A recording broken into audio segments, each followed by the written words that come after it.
So since we got the go-ahead to go ahead and play golf starting in May, which is great, we need to remember how to do some short shots. So I have set up a 10-yard, a 20-yard, and a 30-yard target, which you can't see. This is going to happen the whole lesson, by the way. So let's just talk about short game setup, how we set up, and how we get a little bit of distance control.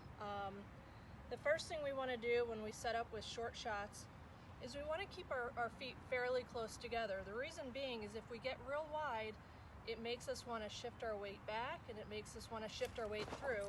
And when we're doing short shots, we really don't need that.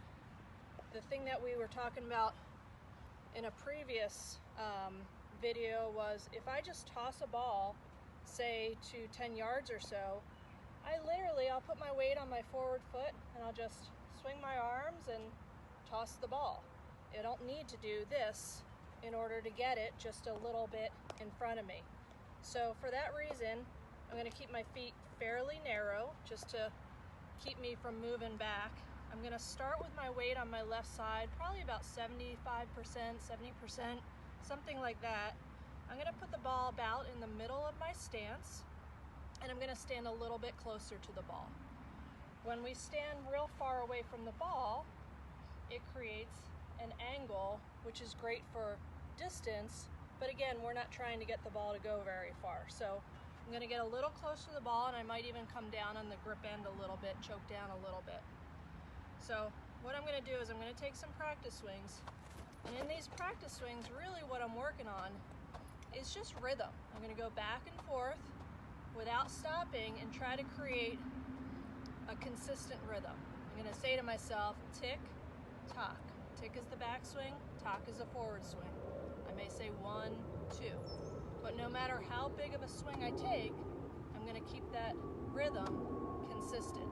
You can see as I do short shots, not really moving too much, okay? But as I go a little bit longer, you'll notice that I am letting my body come through or turn through the shot. The natural momentum is making me want to do that. Another thing you'll notice is as I go the short shots, you see how as I take the club back, I'm not really breaking my wrists. This would be breaking them. So I'm not really breaking my wrists. There's just no need to at this point. Okay, but as I go a little bit farther back, you'll notice, Addie, get out of the way. You'll notice that my wrists naturally start to break. Okay, it's usually about waist high or so if you're just doing a natural, normal shot. Okay, so some things I like to think about to keep it consistent for me is I think about a clock. So here's 12, 3, 6, and 9.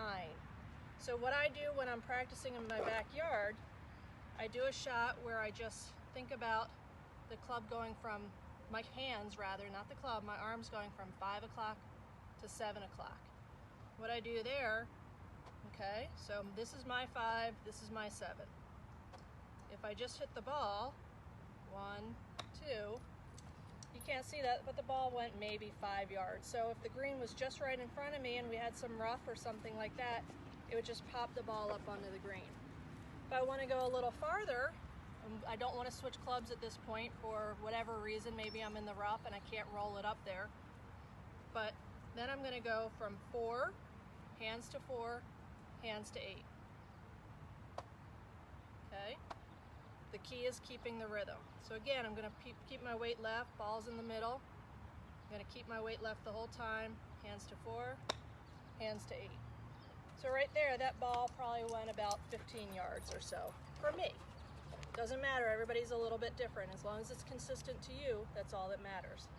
Now I'm going to try to get the hands to go from 3 o'clock to 9 o'clock. Keeping the same rhythm, keeping that weight, and you'll notice I'll probably turn my body through a little bit more just naturally. Hands to 3. Addie, come on. Addie, whoa. Anybody want a dog? You're welcome to her. She's cute. Not when you're golfing though. Okay. Hands to 3. Hands to 9. Okay, and again, that probably went about 30 yards or so for me. So when I'm practicing, all I'm thinking about is this clock, and I'm just trying to get the ball to land in about the same spot each time. And if I can do that, it's telling me that my swing length is consistent and my tempo with my swing length is consistent. Try it home.